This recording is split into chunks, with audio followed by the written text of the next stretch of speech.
नमस्ते। आज आपके सामने एक कविता लेकर के उपस्थित हूँ। अंगीठी पर देर रात अलाव का जलना, हाथ सेकना, सबका एक जगह बैठना, ये मेरे परिवार की पहचान थी। किसके हिस्से का काम किसने कर दिया, माँ इससे अनजान थी, माँ इससे अनजान थी। तब माँ मॉम नहीं हुआ करती थी, तब माँ मॉम नहीं माँ हुआ करती थी। चाची आंटी नहीं काकी हुआ करती थी।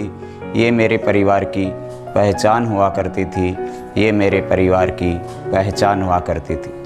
तब पिताजी अनुशासन का पाठ पढ़ाया करते थे, तब पिताजी अनुशासन का पाठ पढ़ाया करते थे। माँ पिताजी का डर दिखाया करती थी, ये मेरे परिवार की पहचान हुआ करती थी, ये मेरे परिवार की पहचान हुआ करती थी।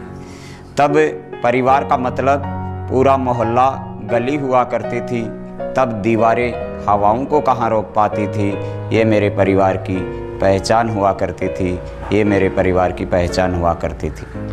तब मोबाइल पर उंगलियां कहाँ चलती थी, तब मोबाइल पर उंगलियां कहाँ चलती थी। गुल्ली डंडा सतोलिया में शाम हुआ करती थी, तब त्योहारों पर गुलगुलों की भरमार हुआ करती थी, ये मेरे परिवार की पहचान हुआ करती थी। गांव के बूढ़े बरगद के नीचे बुजुर्गों की चौपाल हुआ करती थी, पान गुटके की जगह हुक्के की गुड़गुड़ाहट हुआ करती थी, ये मेरे परिवार की पहचान हुआ करती थी।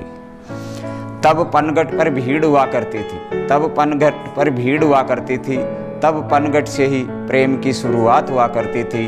होली रंगीन दिवाली जगमगाती हुआ करती थी, ये मेरे गांव की पहचान हुआ करती थी, ये मेरे गांव की पहचान हुआ करती थी।